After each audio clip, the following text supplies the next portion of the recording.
first time I saw him, I was exhausted, my feet aching after a 12-hour shift at La Bella Notte. The restaurant's marble floors had been unforgiving, and my black uniform dress clung to my skin with the remnants of spilled wine and pasta sauce. I smelled like garlic and sweat, my honey blonde hair pulled back in a messy bun that had long lost its shape. It was nearly midnight, and most of the other servers had left.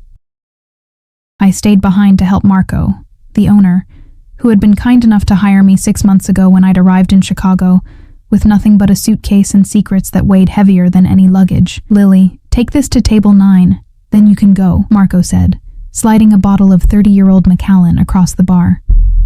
"Last table." I nodded, too tired to speak, and lifted the silver tray.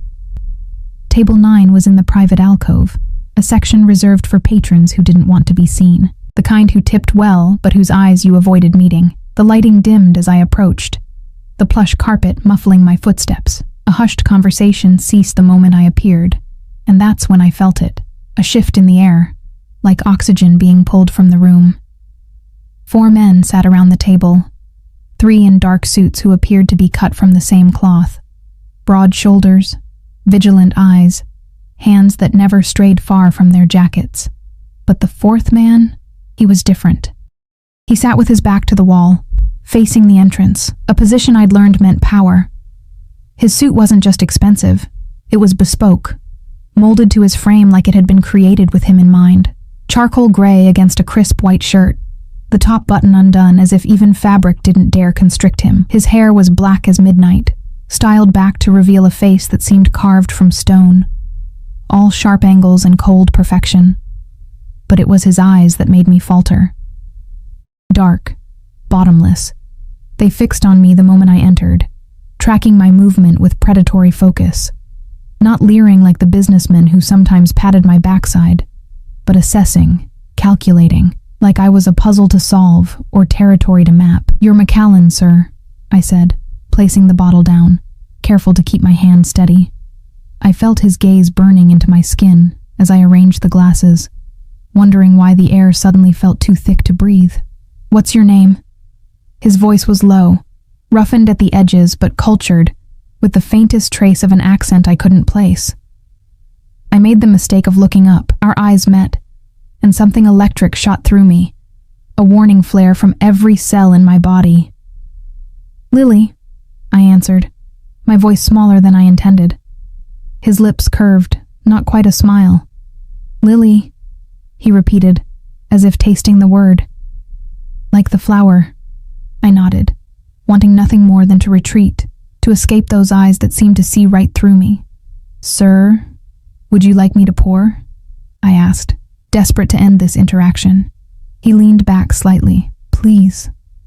My hands trembled as I broke the seal on the bottle, pouring amber liquid into crystal. His eyes never left me, making my skin prickle with awareness. When I finished, I stepped back, clutching the tray to my chest like a shield. "Will there be anything else?" I asked, addressing no one in particular. "That will be all, Lily." He dismissed me, but as I turned to leave, he added, "For now." I escaped to the back room, leaning against the wall, heart hammering against my ribs. The intensity of his gaze had left me feeling exposed, as if he could see the secrets I kept buried. The reason I'd fled Boston, the reason I couldn't go back. "You okay?" Marco asked, his brow furrowed with concern. "You look like you've seen a ghost." "I'm fine," I lied. "Just tired." "Who is that man?" "The one at table 9. Marco's expression changed, a flicker of fear crossing his weathered face. "Alexander Volkov. He owns half the north side." His voice dropped to a whisper. "And not the legal half. Don't catch his attention, Lily. Men like him, they take what they want." Too late, I thought, remembering the way his eyes had tracked me, marked me. I left through the back door 30 minutes later, pulling my threadbare coat tighter against the autumn chill. The alley behind La Bella Notte was poorly lit, puddles from the afternoon rain reflecting the yellow glow of a distant street lamp. My apartment was 15 blocks away, but I couldn't afford a cab, not if I wanted to make rent next week. The sound of an engine purring to life made me freeze. A sleek black Mercedes idled at the end of the alley, its windows tinted to opacity. As I watched, the rear window rolled down, revealing that same devastating face, those same dark eyes. "It's late," Alexander Volkov said, his voice carrying effortlessly through the night air. "You shouldn't walk alone." I clutched my purse tighter. "I'll be fine." "That wasn't a suggestion, Lily." The car door opened. "Get in." Everything in me screamed to run, but where would I go? If Marco was right, this man owned these streets. So I approached the car, feeling like a moth drawn to a flame that would surely burn me to ashes. The interior was leather and warmth, the scent of expensive cologne mingling with something darker, something distinctly male. He sat across from me, one leg crossed over the other, studying me with those unreadable eyes. "Where do you live?" he asked. I hesitated, then gave him my address, watching as he relayed it to the driver without taking his eyes off me. "You're new to Chicago," he stated, not asked. 6 months, I admitted, wondering how he knew. "And before that?" My heart stuttered. "Boston." "Running from something?" His question hit too close to the truth, making my breath catch. "Just looking for a fresh start." His lips curved again, that same not-quite smile that didn't reach his eyes. "Everyone who comes to this city is running from something, Lily. The question is whether it's worth running from." The car moved smoothly through empty streets, the silence between us charged with unspoken questions. I stared at my hands, at the chipped nail polish and calluses from months of carrying trays, aware of how rough they looked compared to his manicured perfection. "You work hard," he observed, following my gaze to my hands. "I have bills to pay. And no one to help you pay them?" I looked up sharply. "I take care of myself." Something flashed in his eyes. Approval, perhaps, or amusement. Admirable. Rare, these days. The car slowed to a stop in front of my building, a crumbling brownstone with graffiti marring its facade. I reached for the door handle, eager to escape the confines of the car and the weight of his attention. "Thank you for the ride," I said stiffly. "Lily." My name on his lips made me pause. "I'll be seeing you again." It wasn't a question or even a promise. It was a statement of fact, delivered with absolute certainty. I got out without responding, feeling his eyes on my back as I hurried up the steps to the entrance.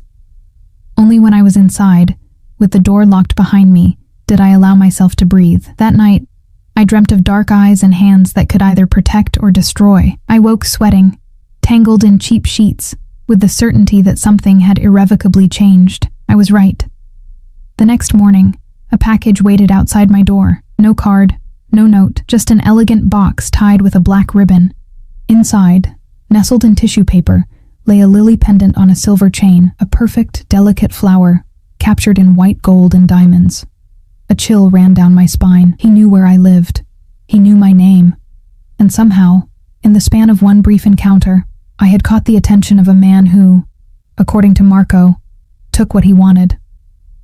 What I didn't know then, what I couldn't have known, was that Alexander Volkov had recognized something in me that night, not the secrets I was keeping, not yet, but something else, something that made him see me not just as a tired waitress with worn hands, but as a replacement for what he had lost.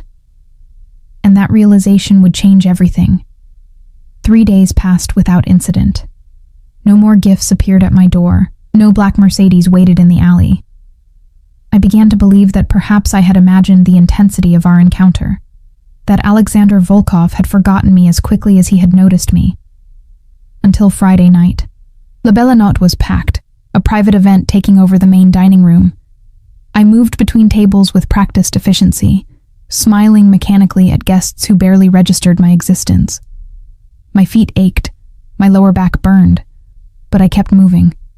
Tips would be good tonight, and I needed every dollar. "Lily?" Marco appeared beside me, his face tense. "Table 9, now," my stomach dropped. "Can't Sophia take it? I have 3 tables waiting for—" "He asked for you specifically." Marco's eyes held a warning, "Don't keep him waiting."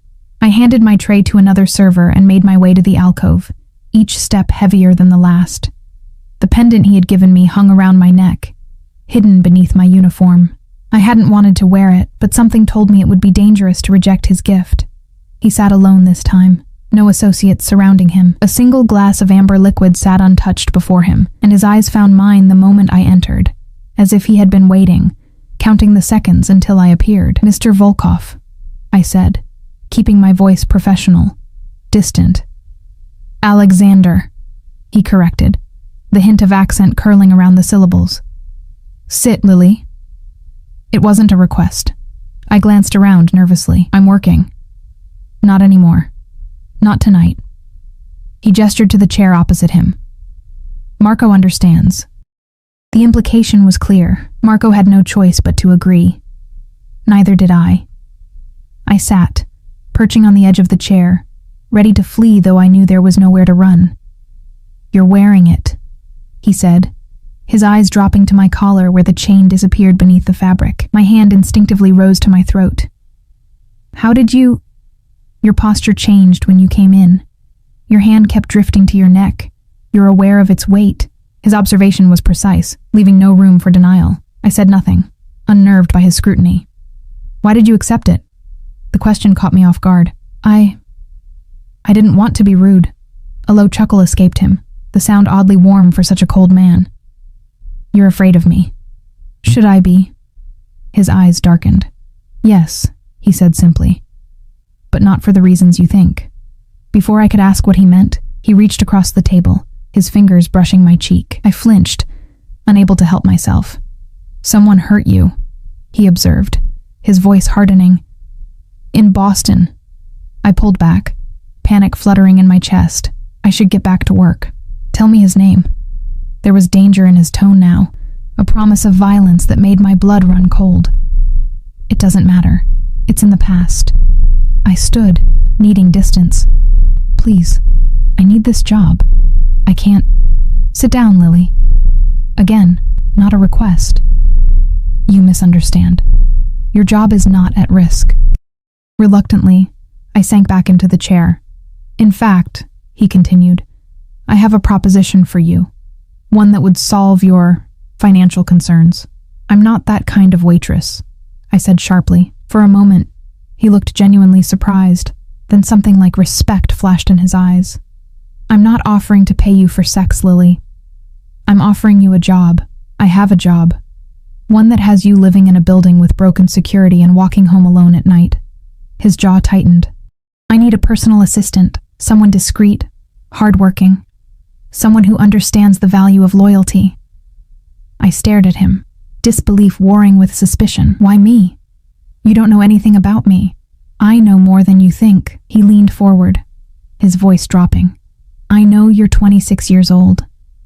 I know you left Boston 4 days after filing a police report that was mysteriously withdrawn. I know you've been working 2 jobs since you arrived in Chicago and sending money to a P.O. box in Massachusetts every month." My blood turned to ice. "You've been investigating me, researching," he corrected, as if the distinction mattered. "I don't take risks, Lily, not with who I allow close to me." "And what makes you think I want to be close to you?" His lips curved in that not-quite smile. "The salary is 3 times what you make here. The hours are irregular, but the benefits, substantial. You would have an apartment in my building, security, protection." "Protection from what?" "From whoever you're running from." His eyes locked with mine. "From whoever put that look in your eyes." I should have said no. Should have walked away from the table, away from those penetrating eyes that seemed to see too much. But when Alexander mentioned the salary, 3 times what I made at the restaurant, all I could think about was Maddie, about the mounting medical bills and the treatment she needed. "I'll need to think about it," I said, trying to keep my voice steady.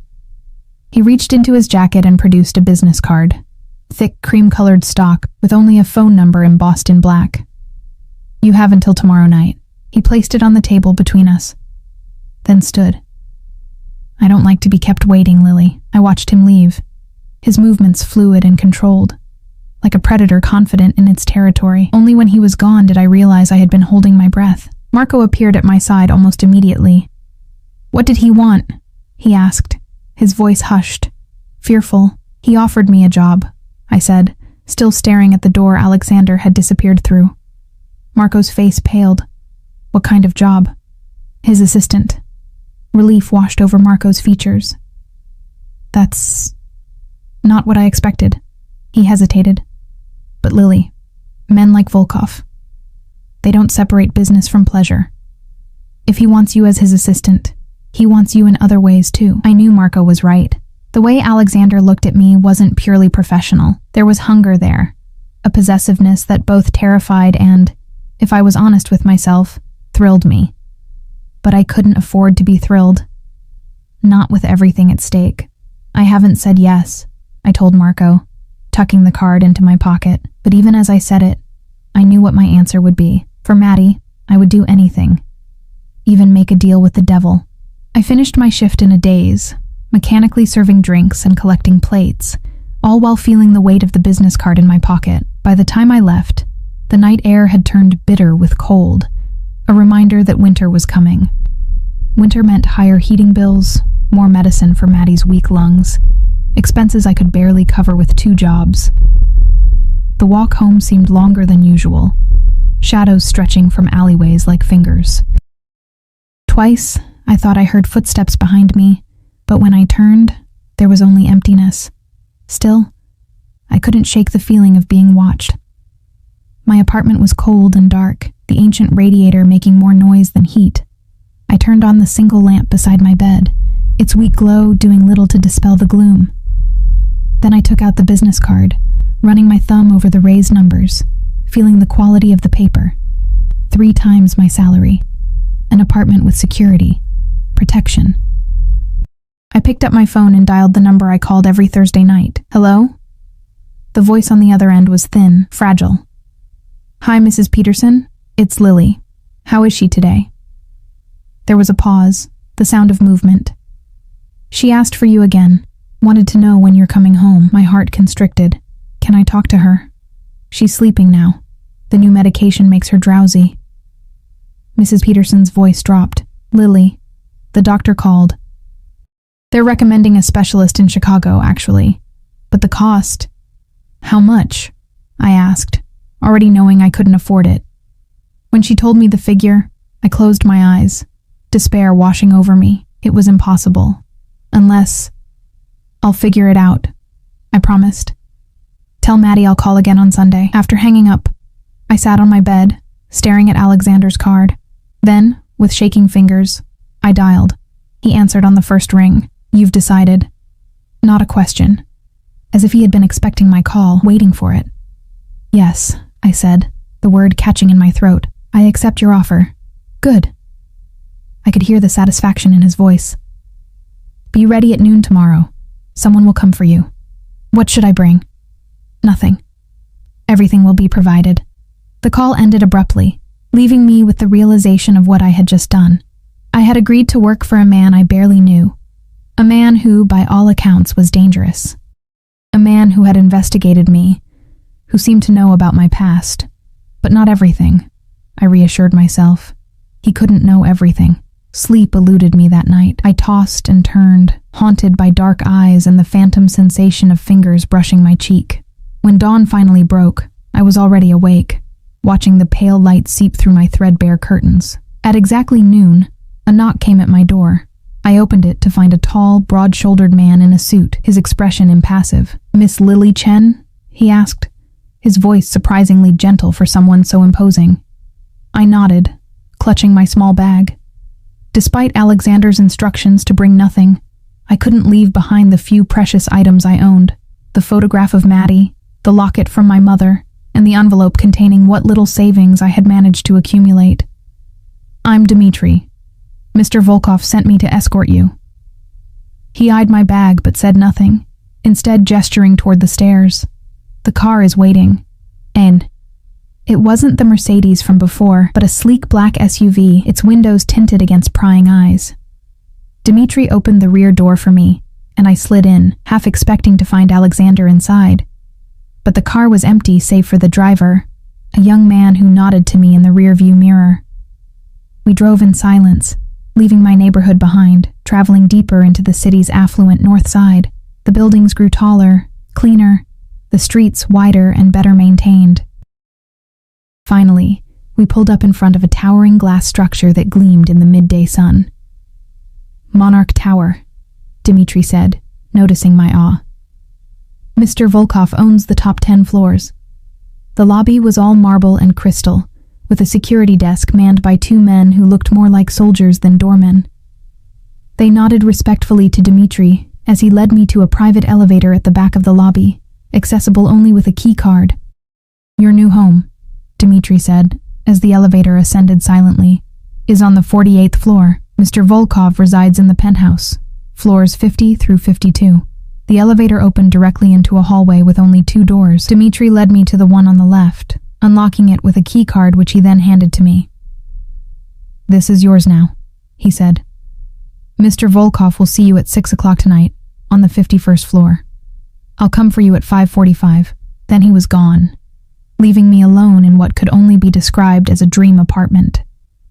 Floor-to-ceiling windows offered a breathtaking view of the city and Lake Michigan beyond. The furnishings were modern but comfortable, in shades of cream and soft blue. The kitchen gleamed with stainless steel appliances, and when I opened the refrigerator, I found it fully stocked, but it was the bedroom that left me speechless. Larger than my entire previous apartment, it featured a king-sized bed with linens that looked softer than anything I had ever touched. The walk-in closet was filled with clothing. Dresses, suits, casual wear, all in my size. Designer labels I had only seen in magazines hung in neat rows, organized by color and occasion. In the bathroom, I found every toiletry I could possibly need, including high-end cosmetics and perfumes. It was as if someone had anticipated my every desire, my every need.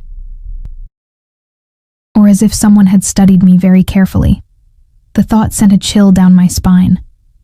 I returned to the living room, trying to process the sudden change in my circumstances, from a cramped apartment with unreliable heat to this. Luxury beyond anything I had ever experienced, all because a dangerous man had noticed me. What did he really want from me? I spent the afternoon exploring my new home, finding a study equipped with a state-of-the-art computer, a balcony that offered vertigo-inducing views, and even a small gym.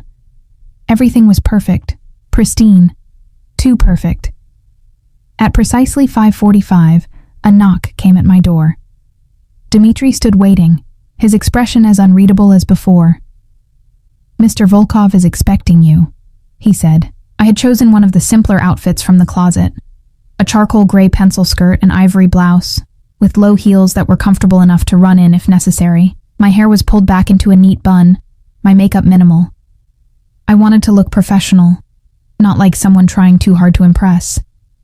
Dmitri led me back to the elevator, using a different keycard to access the 51st floor. When the doors opened, I stepped into another world entirely. The entire floor appeared to be one vast space, divided not by walls, but by changes in elevation and subtle architectural cues. A sunken living area with leather sofas faced a fireplace large enough to stand in. Beyond that, a dining table that could seat 20 stretched beneath a chandelier that must have cost more than a year's salary at La Bella Notte. Floor-to-ceiling windows wrapped around the entire perimeter, offering a 360-degree view of Chicago. And there, standing at one of those windows, was Alexander. He turned as we entered, his dark gaze finding me immediately. Today he wore a navy suit that emphasized the breadth of his shoulders and the lean strength of his body. His hair was slightly damp, as if he had recently showered, and the scent of his cologne, something woodsy and rich, reached me even across the distance between us. "Leave us, Dmitri," he said, not taking his eyes from me. Dmitri disappeared silently, the elevator doors closing behind him with a soft chime. "Do you like your new accommodations?" Alexander asked, moving toward me with the fluid grace I remembered from our previous encounters. "It's overwhelming," I admitted, and far more than I was expecting. He gestured for me to follow him to the living area, indicating that I should sit. I perched on the edge of one of the sofas, watching as he poured 2 glasses of something amber from a crystal decanter. "You'll get used to it," he said, handing me one of the glasses. Our fingers brushed, and I felt that same electric jolt as the first night we met. "I want you comfortable here. Your position requires you to be on call. Accessible." I took a sip of the drink, Expensive bourbon, smooth and warming. And what exactly is my position, Mr. Volkov? You mentioned a personal assistant, but what does that entail? He sat across from me, one ankle resting on the opposite knee, the picture of relaxed power. Alexander, he corrected again. And your duties will vary, managing my schedule, handling correspondence, accompanying me to certain events. I have business interests that require discretion. What kind of business interests? I asked. Though I knew from Marco's warnings and the security surrounding this building that Alexander Volkov was not simply a legitimate businessman. His lips curved in that not-quite smile. The kind that don't concern you. Your job is not to ask questions about my business, Lily. It's to do as I ask, when I ask it. And if what you ask crosses a line... His eyes darkened. I'm not going to ask you to break the law, if that's what you're worried about. I have others for that. The casual admission sent a shiver through me, confirmation of what I had already suspected. I was working for a criminal, a powerful, dangerous criminal who, for reasons I still didn't understand, had singled me out. Why me? I asked again, needing to understand. You must have access to countless qualified assistants, professional ones. Alexander set his glass down, leaning forward, his eyes never leaving mine. 6 months ago, I lost someone very important to me. My previous assistant, Elena, she was... killed. The blunt statement hung in the air between us, heavy with unspoken implications. I'm sorry, I said, unsure how to respond. She was more than an assistant, he continued, his voice hardening. She was family, and she was betrayed by someone I trusted. Family. The word seemed at odds with the cold, calculating man before me. When I saw you at the restaurant, you reminded me of her. Not physically. Elena was dark where you are light, but something in your eyes, the way you carry yourself, resilient, despite whatever burden you're carrying. I swallowed hard, unnerved by his perception. I still don't understand what you want from me. Loyalty, first and foremost. Discretion. Competence. He paused, his gaze intensifying. And eventually, trust. Trust is earned, I said quietly. For the first time, a genuine smile touched his lips, transforming his face from something cold and remote to something startlingly human. Yes, he agreed, it is. He stood, moving to a desk on the far side of the room, returning with a folder which he handed to me. Your contract. The terms are generous, as I promised.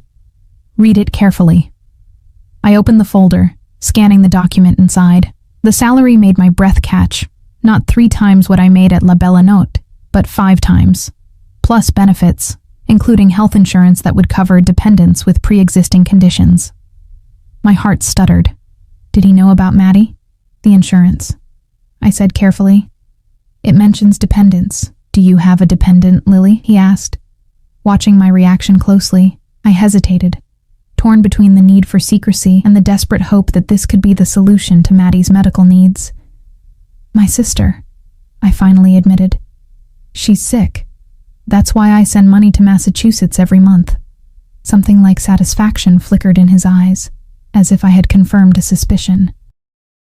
The insurance will cover her, whatever she needs. Relief washed over me, so intense it left me lightheaded. With this job, I could provide Maddie with the specialist, the treatments, everything she needed. But at what cost? I signed the contract that night, my signature a promise sealed in ink.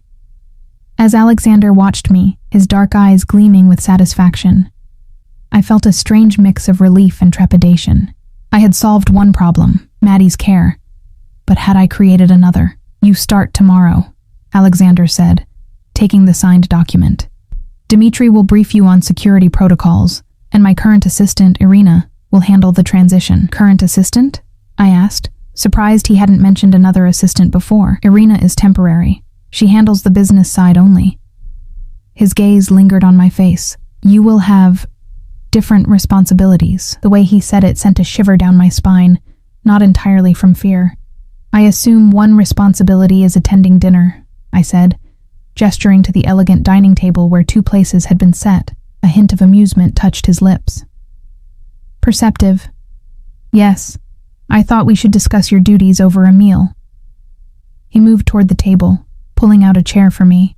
I find conversations flow more naturally over good food and wine. Dinner was an elaborate affair served by a private chef who appeared and disappeared with silent efficiency. The food was exquisite. Seared scallops followed by a perfectly cooked steak, accompanied by wines I couldn't begin to identify, but knew must cost more than a week's salary at my old job. Throughout the meal, Alexander outlined my responsibilities, managing his personal schedule, coordinating with his security team, attending certain meetings and events with him, handling correspondence that required discretion. Nothing illegal, as he'd promised, but clearly designed to keep me close to him at all times. You mentioned Elena was killed, I said carefully, watching his expression. Is that why the security is so intense? His face hardened, the warmth that had begun to emerge during dinner vanishing instantly. Elena's death is not a topic for discussion. I should have backed down, but something pushed me to press further. If I'm stepping into a position that got someone killed, don't I deserve to know the risks? Alexander set down his wine glass with deliberate care. Elena wasn't killed because of her position. She was killed because someone wanted to hurt me. His eyes met mine, cold and dangerous. The risk to you depends entirely on how valuable you become to me. The implication was clear. The closer I got to him, the more of a target I would become. Yet there was something else in his words, a layer of meaning I couldn't quite grasp. Why would someone want to hurt you through her? I asked. If she was just your assistant, I told you.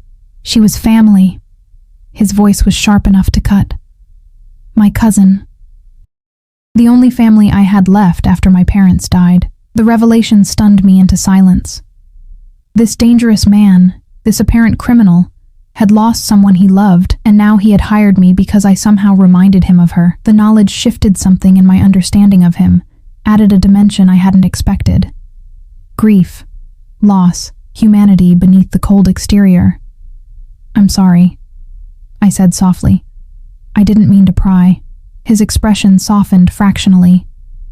Yes, you did. You want to understand what you've gotten yourself into. He leaned back, studying me. Caution is wise, Lily, but remember, curiosity can be dangerous in my world. The warning hung between us as dessert was served. A delicate chocolate creation I barely tasted, too caught up in trying to navigate the shifting currents of our conversation. There's something else we need to discuss, Alexander said as the chef cleared our plates. Your sister's medical care. My head snapped up. How did you... The same way I knew about your police report in Boston. The P.O. box. Your 2 jobs. His tone was matter of fact. I have resources, Lily, and I make it my business to know everything about the people close to me. Maddie isn't part of this, I said quickly, protective instinct flaring. She's innocent. Of course she is. Something like gentleness entered his voice. Which is why I've arranged for her to be transferred to Chicago Memorial. The specialist there is the best in the country for respiratory conditions. I stared at him, disbelief warring with desperate hope. You can do that? I already have. He produced an envelope from his jacket pocket and slid it across the table. Transportation has been arranged for next week. She'll have a private room, round-the-clock care. With trembling fingers, I opened the envelope to find documents confirming everything he'd said. Hospital admission papers, insurance details, even travel arrangements for Maddie and Mrs. Peterson. Why? I whispered, overwhelmed. Why would you do this? Alexander rose, moving to stand at the window, his back to me. For a long moment he was silent, the city lights casting his silhouette in sharp relief against the darkness beyond. Because I know what it's like to watch someone you love suffer, he said finally, his voice low. To feel helpless to protect them. I stood, drawn to him by the unexpected vulnerability in his words. Alexander. He turned, and the expression on his face made my breath catch. Intense, possessive, almost hungry. Make no mistake, Lily. This isn't charity. Everything I give comes with a price. What price? I asked, suddenly very aware of how close we were standing, of the heat radiating from his body. His hand rose, fingers tracing the line of my jaw with feather-light precision. Loyalty. Absolute, and unwavering. His touch moved to my throat, finding the lily pendant beneath my blouse, drawing it out. "You belong to me now, in ways you don't yet understand." The pendant gleamed against my skin, a beautiful chain, or a beautiful collar. I should have been frightened by his words, by the possession in his touch. Instead, I felt something else entirely, a dangerous, inexplicable pull toward this man who could destroy me as easily as save me. "I should go," I said, my voice unsteady. "It's late, and you said I start tomorrow." He stepped back, releasing me from the spell of his proximity. "Dmitri will escort you to your apartment." As if summoned by his name, Dmitri appeared from a side door I hadn't noticed before. Had he been there all along, watching our interaction? "Good night, Lily," Alexander said, his eyes still burning with that strange intensity. "Sleep well." I didn't sleep well. I lay awake in the luxurious bed, staring at the ceiling, replaying the evening's conversations. Alexander had orchestrated everything. My job, my apartment, even Maddie's care, with calculated precision. He had investigated my past, learned my secrets, used my desperate situation to bind me to him. And yet, there had been moments of genuine emotion, glimpses of the man beneath the cold, controlled exterior, his grief for Elena, his understanding of my worry for Maddie, the flash of vulnerability when he spoke of helplessness. What had happened to him, to make him both so powerful and so wounded? Morning came too quickly, sunlight streaming through windows I had forgotten to cover. At precisely 7, a knock at my door announced the beginning of my new life. Irina was nothing like I had expected. Tall, willowy, with platinum blonde hair pulled into a severe bun, and ice blue eyes that assessed me with clinical detachment. "You're the replacement," she said, her Russian accent more pronounced than Alexander's. "Follow me." She led me to the 49th floor, which appeared to function as Alexander's business headquarters. Unlike the residential luxury of the 51st floor, this space was designed for efficiency. A sleek, modern office with multiple workstations, conference rooms, and a central area where several people worked at computers. "This is where I work," Irina explained, leading me to a desk near a large corner office. "You will rarely be here. Your position is different." The way she said it made me uneasy. "Different how?" Irina's cool gaze raked over me. "You will be with him. Always. Personal, not business." Her lips curved in what might have been a smile or a sneer. "The last girl like you didn't last long." "The last girl like me? You mean Elena?" Something flickered in her eyes, surprise, perhaps, that I knew the name. "No. After Elena, there was another, Natalia. She disappointed him." The implication sent a chill through me. What happened to her? "She is gone." Irina shrugged, dismissing the subject. "Now your schedule." For the next hour, Irina briefed me on Alexander's daily routines, his preferences, the protocols for different situations. It was overwhelming. The level of detail, the absolute precision required. Alexander Volkov lived by strict rules, and he expected those around him to adapt accordingly.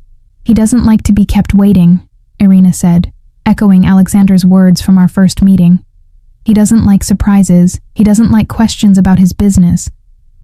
Remember these things, and perhaps you will last longer than Natalia." By mid-morning, my head was spinning with information. Irina had just begun explaining the security protocols when the elevator doors opened, and Alexander himself stepped out, followed by 2 men I hadn't seen before. The atmosphere in the room changed instantly. Backs straightened, conversations ceased, all eyes lowered respectfully. It was like watching subjects respond to a king, I thought, or perhaps more accurately, a dictator. Alexander's gaze found me immediately, as if drawn by some invisible thread. He crossed to where Irina and I stood, his movements fluid and purposeful. "Irina, the Petrov documents?" "On your desk, sir." He nodded, then turned to me. "Lily, how are you finding your first day?" Before I could answer, one of the men who had accompanied him stepped forward, whispering something urgent in his ear. Alexander's expression darkened, a flash of cold fury crossing his features, before his face settled back into its usual mask of control. "Change of plans," he said, his voice tight. "Lily, you'll be coming with me." "Where?" I asked, forgetting Irina's warning about questions. To my surprise, he answered, "Hospital. There's been an incident with one of my men." His eyes held mine, serious and intent. "This is your first test. I need someone I can trust in this situation. Someone who won't ask unnecessary questions or speak to the wrong people." I nodded, understanding the significance of what he was asking. He was taking me into his confidence, testing my discretion, my loyalty. "I'll get my coat," I said. 10 minutes later, I was seated beside Alexander in the back of his Mercedes, speeding through the city toward Chicago Memorial. Ironically, the same hospital where Maddie would soon be treated. The coincidence wasn't lost on me, nor was the symbolism. The place that would save my sister was also the place where Alexander was testing my allegiance to him. "One of my security team was shot last night," Alexander said, breaking the tense silence in the car. "Maxime. He's been with me for 5 years. The personal connection surprised me." "I'm sorry. Is he going to be all right?"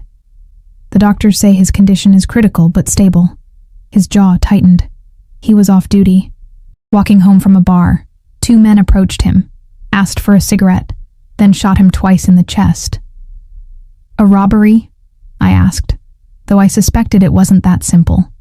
Alexander's eyes met mine, dark with controlled rage. "A message. For me." The hospital was a flurry of activity when we arrived, but a path cleared for Alexander as if by magic. Staff members nodded respectfully. Security guards stepped aside, and within minutes, we were being escorted to a private room in the intensive care unit. 2 men in suits stood guard outside the door. Alexander's men, I realized, not hospital security. They nodded to him with deference tinged with fear. Inside the room, a man lay unconscious, connected to numerous machines that beeped and hummed in a symphony of survival. His face was pale, his breathing shallow despite the ventilator. He looked younger than I had expected, perhaps early 30s, with the muscular build of someone who had spent a lifetime in physical training.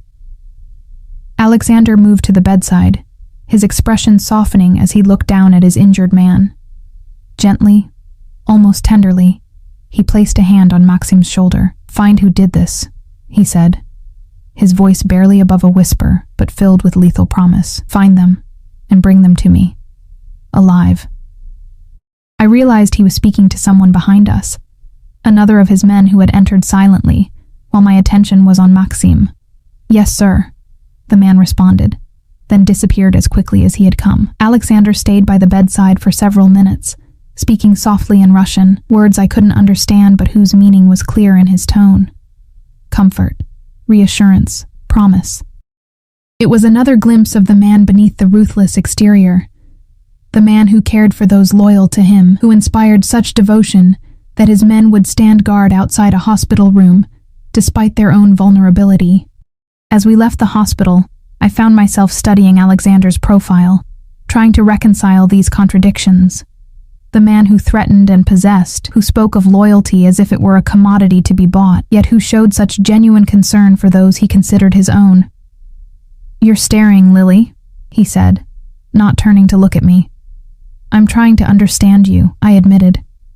He did look at me then, his eyes unreadable. "Understanding isn't necessary, obedience is." "Is that what you wanted from Elena, from Natalia? Just obedience?" The name Natalia seemed to surprise him. "Irina has been talking, I see. She mentioned there was someone between Elena and me. Someone who disappointed you." His expression hardened. "Natalia made a choice. The wrong choice." "What choice?" "She betrayed my trust." His voice was cold, final. "That's all you need to know." The rest of the ride back to Monarch Tower passed in silence, but I could feel the tension radiating from him. A barely contained fury that had nothing to do with me, and everything to do with whoever had ordered the attack on his man. Back at the tower, Alexander escorted me to my apartment door, an unexpected courtesy that left me uncertain. "You did well today," he said, his anger apparently under control again. "No unnecessary questions at the hospital. No visible reaction to Maxime's condition. Thank you," I said, unsure if it was actually a compliment to be good at hiding my emotions, At not asking questions, he stepped closer, invading my space in that way he had, making me acutely aware of his physical presence, his height, his strength, the scent of his cologne mingling with something darker, something uniquely him. "There's a dinner tomorrow night. You'll attend with me." His hand rose to my face, tucking a strand of hair behind my ear, the touch lingering. "Wear the dress hanging in your closet, the blue one." I hadn't seen a blue dress, but I had no doubt it would be there, chosen by him, waiting for me like everything else in this new life he had constructed. "What kind of dinner?" I asked, finding my voice despite the disorienting effect of his proximity, the kind where appearances matter. His eyes darkened. "Where everyone will be watching to see who stands by my side." There was meaning in his words I couldn't quite grasp, a significance beyond a simple business dinner. I had the distinct impression I was being presented, displayed, as something more than an assistant. "Alexander," I began, uncertain how to phrase my concern. "Sleep well, Lily," he interrupted, stepping back. "Tomorrow will be illuminating." As I watched him walk away, I couldn't shake the feeling that I was being drawn deeper into a world I didn't understand, bound by invisible threads to a man who was becoming more enigmatic, more dangerous, and more compelling with each encounter. What I didn't know then, what I couldn't have known, was that the dinner would change everything. That the secret I had been keeping, the one thing Alexander hadn't discovered in his investigation, was about to be exposed in the most public, most devastating way possible, and that Alexander Volkov, the man who owned half of Chicago's underworld, was about to discover the one thing that could make him my desperate slave. The blue dress was hanging in my closet the next morning, just as Alexander had said it would be. Sapphire silk that flowed like water through my fingers, cut to accentuate curves I usually tried to hide. Alongside it hung diamond earrings and a matching bracelet that caught the light in dazzling fractals. A message delivered with silent efficiency. I was to be ornamental tonight, decorative. A beautiful accessory to complement Alexander Volkov's power. As I prepared for the evening, applying makeup with more care than usual, styling my hair in soft waves that framed my face, I couldn't help but wonder what game Alexander was playing. Why display me so publicly? Why dress me in clothes that transformed me from a practical assistant to something that looked remarkably like a lover? The thought sent a rush of heat through me that I immediately tried to suppress. Whatever was happening between Alexander and me, the lingering touches, the intense gazes, the undeniable pull I felt toward him, it couldn't become that. I had too much to lose, too many secrets still to keep. Dmitri arrived at precisely 7 to escort me to the penthouse. His eyes widened fractionally when I opened the door, the only indication that my transformation was noticeable. "You look lovely, Miss Chen," he said, his voice as gentle as always despite his imposing stature. "Thank you, Dmitri." I smoothed nervous hands over the silk of my dress. Is Mr. Volkov ready? He's waiting for you." The elevator ride to the penthouse was silent, tension building in my chest with each floor we ascended. When the doors opened, I stepped into a scene from another world entirely. Alexander stood at the center of his vast living room, engaged in conversation with another man. Tonight, he wore a tuxedo that fit him like a second skin, the stark black and white emphasizing the powerful lines of his body. His hair was styled back from his face, revealing the sharp angles of his cheekbones, the strong set of his jaw. He looked up as I entered, and the conversation died on his lips. For a long moment, he simply stared, his dark eyes traveling over me with an intensity that made my skin warm beneath the silk. "Lily," he said finally, crossing to where I stood. "You look exquisite." Before I could respond, he took my hand, raising it to his lips in a gesture that felt both old-fashioned and startlingly intimate. The press of his mouth against my skin sent electricity racing up my arm, pooling low in my stomach. "Come," he said, tucking my hand into the crook of his arm. "There's someone I want you to meet." He led me to the man he had been speaking with.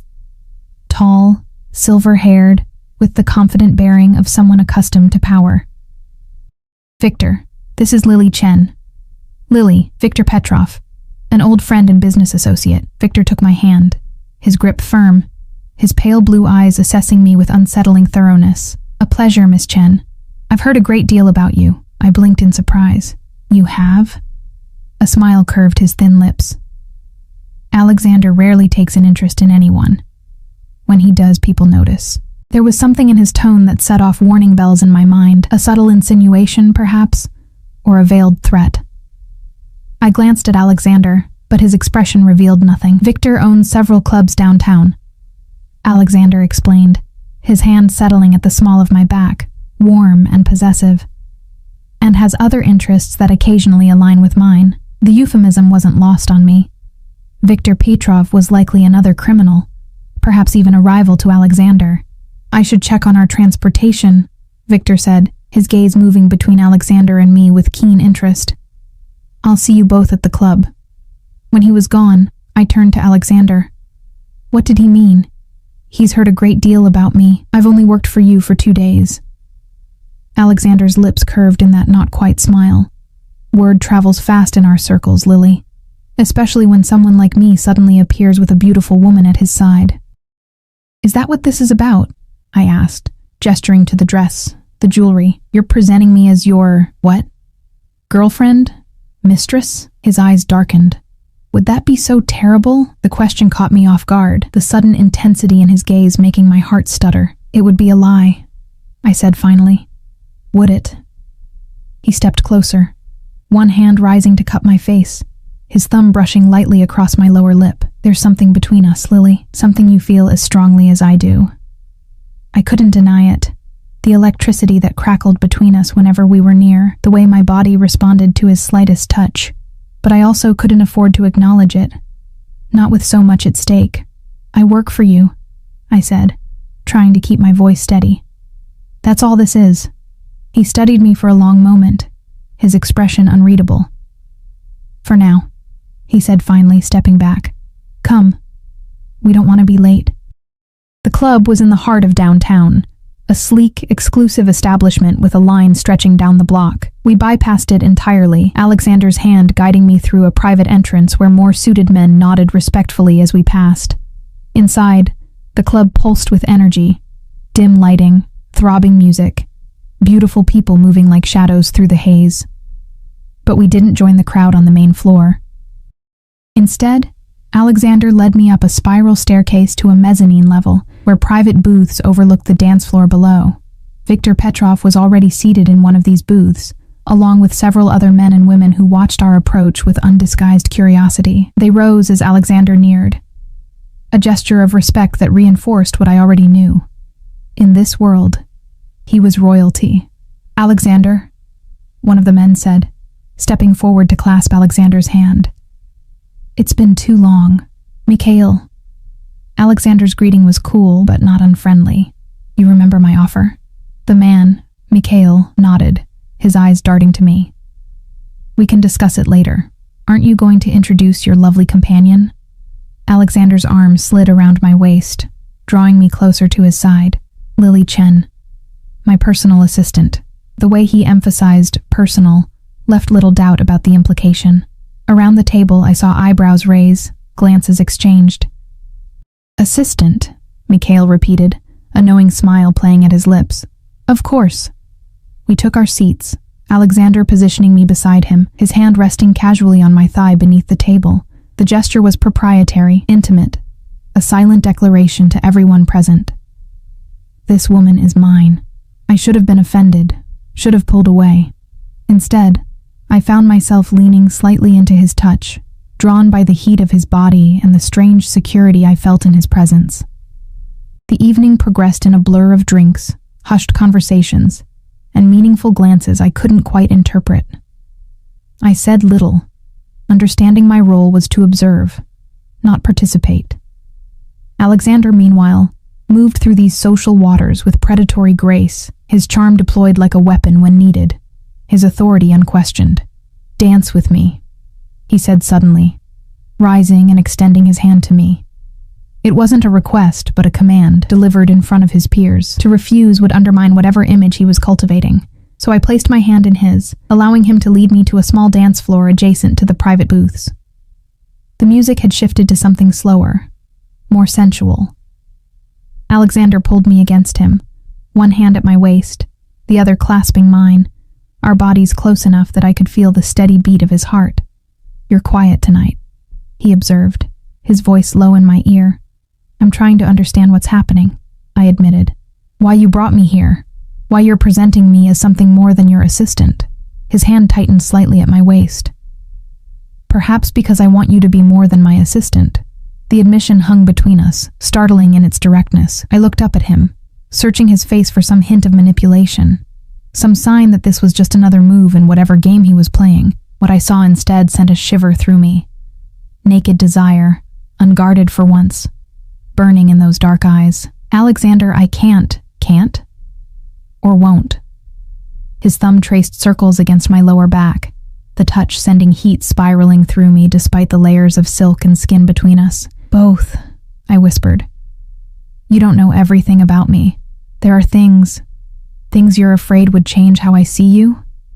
He pulled me closer, his lips brushing my temple. "There's nothing you could tell me that would make me let you go, Lily. Not now." The certainty in his voice terrified me, because I knew he was wrong. There was one thing, one secret, that would change everything. The very reason I had fled Boston.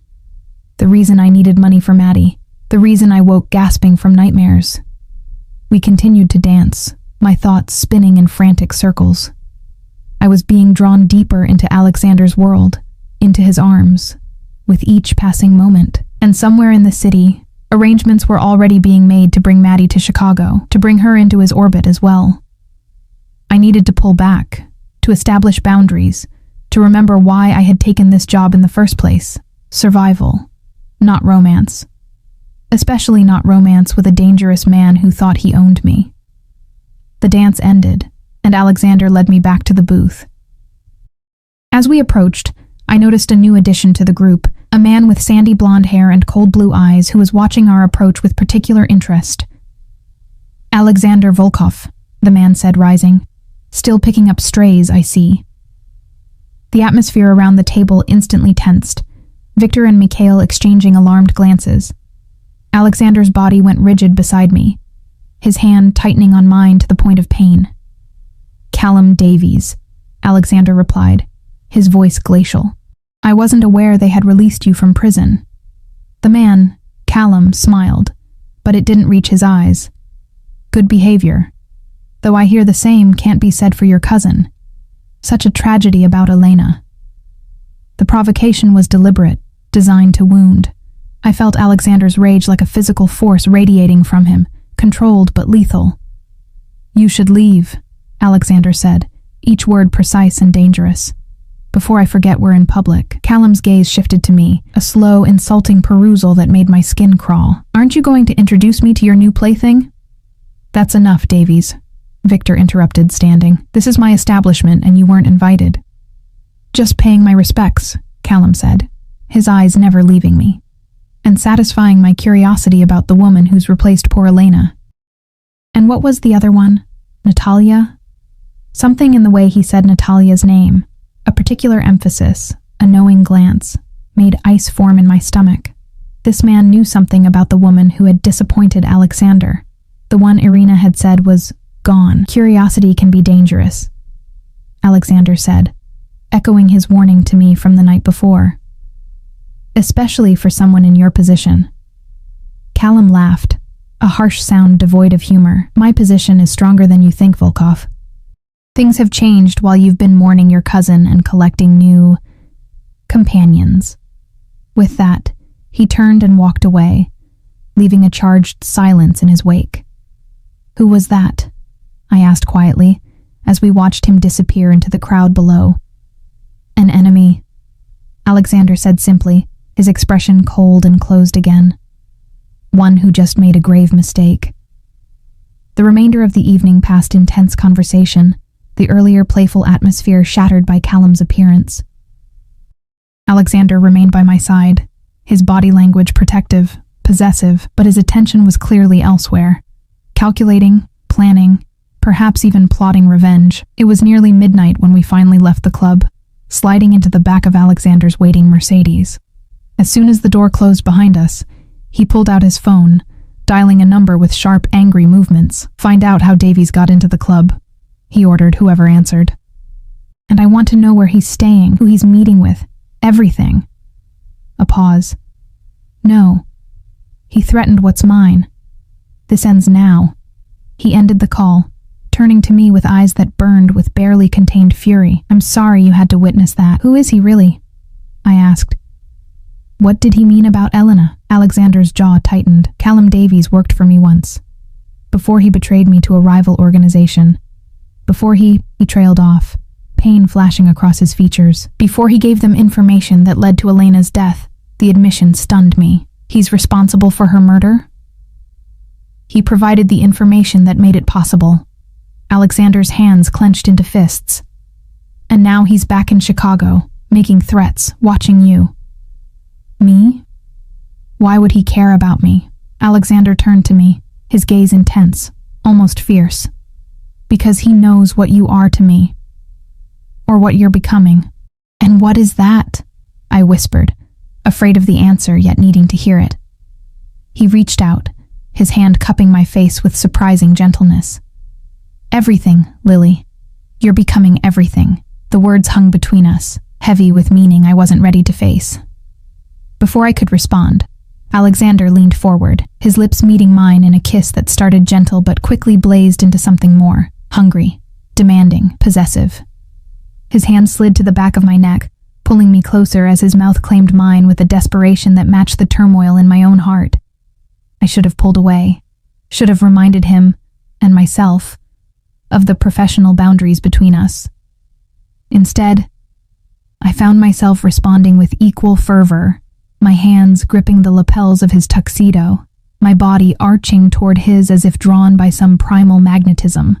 It was Alexander who finally broke the kiss, pulling back just enough to rest his forehead against mine, his breathing as uneven as my own. "I've wanted to do that since the moment I saw you," he confessed, his voice rough.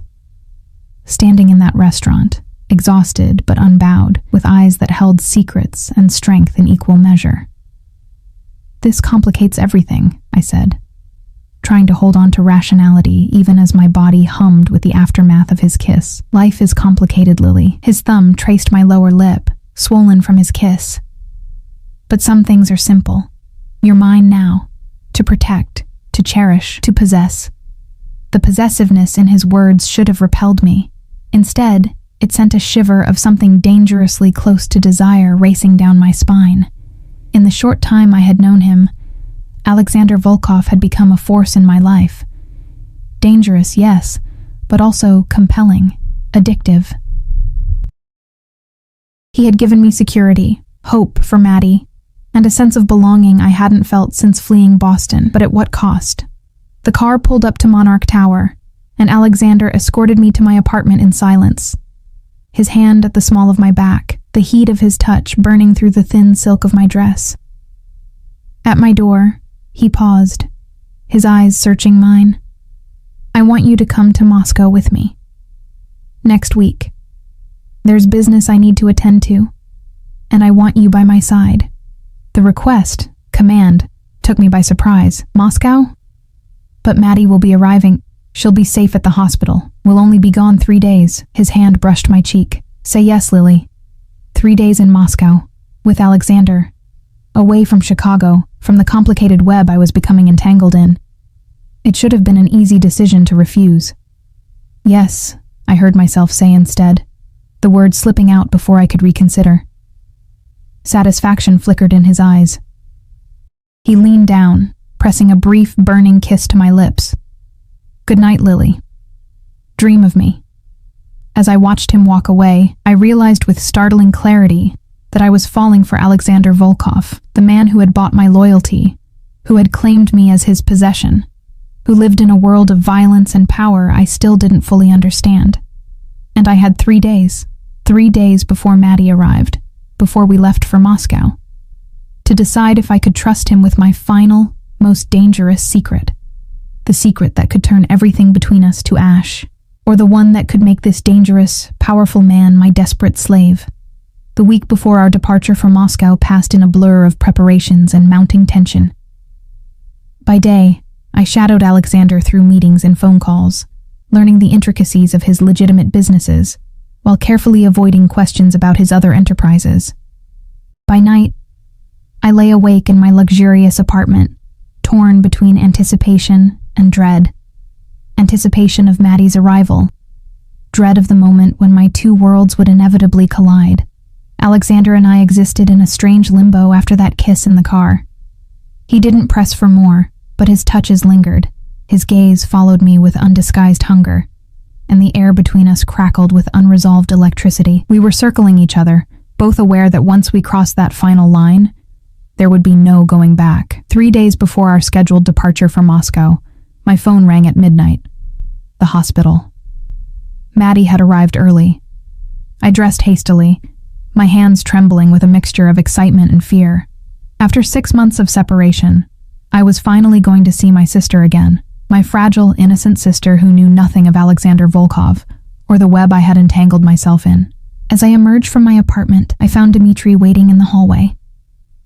"Mr. Volkov thought you might need transportation," he said gently, reading the surprise on my face. "He's already at the hospital." My heart stuttered. "He's there? With Maddie?" Dmitri nodded. He wanted to ensure everything was satisfactory for her arrival. The drive to Chicago Memorial passed in tense silence, my thoughts racing. What would Alexander think when he saw Maddie? Would he see what others had failed to notice? Would he connect the pieces I had so carefully kept separate? The hospital gleamed sterile and white under harsh fluorescent lights, as Dmitri escorted me through empty corridors to the private wing where Maddie would be staying. Outside a room guarded by one of Alexander's men stood Mrs. Peterson, the elderly neighbor who had cared for my sister since our parents' death. "Lily!" she exclaimed, embracing me. "Thank God you're here. The trip was exhausting for her, but the doctors say she's stable. And this facility, I've never seen anything like it. Your employer must be very generous." "Where is she?" I asked, peering past her to the closed door. "Inside, with that handsome young man of yours." He insisted on making sure everything was perfect for her. My stomach nodded. Alexander was alone with Maddie. Now, while I stood outside, paralyzed with fear. "I need to see her," I said, pushing past Mrs. Peterson toward the door. The private room was larger than some apartments I'd lived in, fitted with state-of-the-art medical equipment that hummed softly in the background. A large window overlooked the city lights, and comfortable chairs surrounded the hospital bed where my sister lay, her thin frame almost lost among the plush blankets. And there, seated beside her bed, was Alexander. He was leaning forward, listening intently as Maddie spoke, her pale face animated despite the oxygen tube in her nose. They both looked up as I entered, and the smile that broke across Maddie's face was like sunrise after endless night. "Lily!" she cried, her voice weaker than I remembered but still achingly familiar.